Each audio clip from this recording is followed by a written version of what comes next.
Badenoch as of the 22nd of October, 2025, Immigration and Removals Force Proposal. At the Conservative Party conference in October 2025, Badenoch unveiled a major new border and immigration plan, the creation of a £1.6 billion removals force, modelled on the US ICA, Immigration and Customs Enforcement.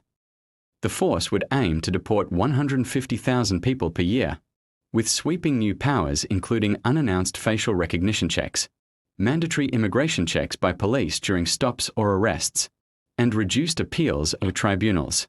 As part of this stronger borders agenda, Badenoch also signalled a commitment to withdraw the UK from the European Convention on Human Rights, ECHR, if the Conservatives return to power.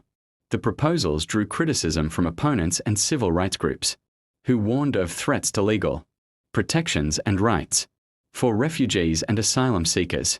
This immigration push is intended to distinguish the Conservative leadership from Reform, UK's even harder line on migration, and to respond to pressure from the right flank of the party.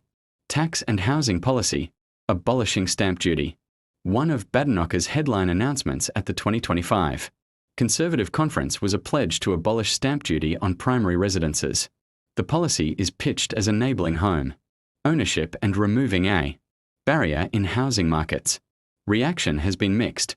Critics argue it benefits wealthier buyers more and may create budgetary pressures, while supporters see it as a bold move to regain credibility on economic issues, leadership, identity, and internal tensions. Badenoch's leadership has faced scrutiny, both within the Conservative Party and in the media.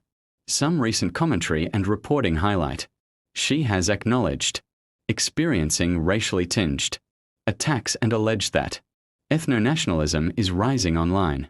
Some analysts point to a shift in her rhetorical style, from earlier dismissals of structural racism to more recent recognition of bigotry and racial tropes used against her.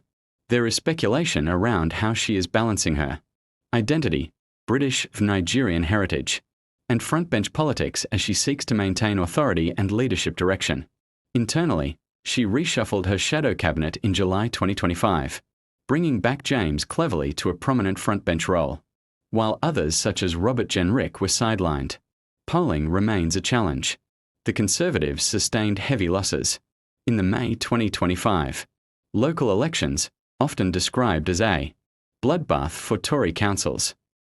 And Badenoch has publicly apologised to unseated party members. Education, rip-off degrees and higher education rhetoric. This rhetoric has drawn pushback from academics, students, and commentators defending the value of critical thinking, humanities education, and the broader cultural contribution of such subjects. Please like, comment, subscribe, and share. Stay blessed.